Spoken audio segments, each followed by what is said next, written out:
Coucou les amis, j'espère que vous allez bien. Bienvenue sur Douceur et Saveur de Manon. Je vous propose aujourd'hui une recette de riz au soumara ou sumbala ou netetu ou néré. Donc voici les graines de soumara. Avant de commencer, je vais les tremper dans de l'eau bouillante pendant au moins 30 minutes, 1 heure de temps. Donc là, je verse l'eau bouillante dessus et je laisse 1 heure de temps. Après 1 heure de temps, je reviens. Là, j'ai mis un gant à cause de l'odeur des graines de soumara. Et je viens frotter les graines les unes contre les autres pour pouvoir les nettoyer et enlever la peau qui est dessus. Donc, je nettoie bien et voilà la saleté qui reste, je m'en sépare. Je vais laver plusieurs fois pour être sûr que les graines sont sans sable et bien propres. Donc, une fois mes graines de soumara bien nettoyées, je les réserve de côté et je viens maintenant piler un petit assaisonnement qui va me servir à aromatiser la viande et aussi le riz. Donc, je vais piler de l'ail, de l'oignon, poivron, piment sec, sel et ciboulette ou feuilles d'oignon.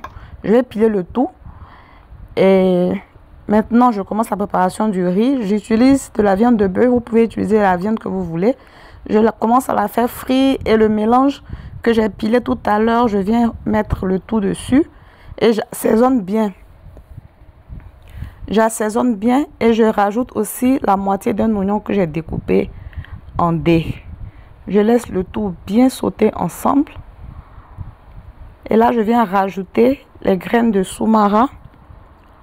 Je rajoute aussi du gombo frais, aubergine, du poisson qu'on appelle mangue sec ou dagina. Chez nous en BT, on dit dagina. Je rajoute de l'eau, je rajoute du sel et je referme pour laisser les légumes cuire et la viande aussi. Une fois que les légumes sont cuits, je viens retirer spécialement les aubergines, le piment et le gombo. Je les retire, je les mets de côté. Je goûte un peu pour être sûr que mon bouillon est bien assaisonné. Et je viens rajouter le riz que j'ai déjà bien lavé. Je mélange bien le tout, je referme le riz et je le laisse cuire à feu doux. Il faudrait que l'eau du riz soit à même hauteur que le riz. Donc je viens tourner de temps en temps le riz pour que la cuisson soit bien homogène. Est-ce que ça se dit même? Français sur vous. Entre-temps, je viens à côté faire une petite sauce oignon avec laquelle je vais accompagner le riz. Donc, dans de l'huile, je mets les oignons que j'ai découpés. Je mets aussi le reste des ingrédients que j'avais pilés tout à l'heure.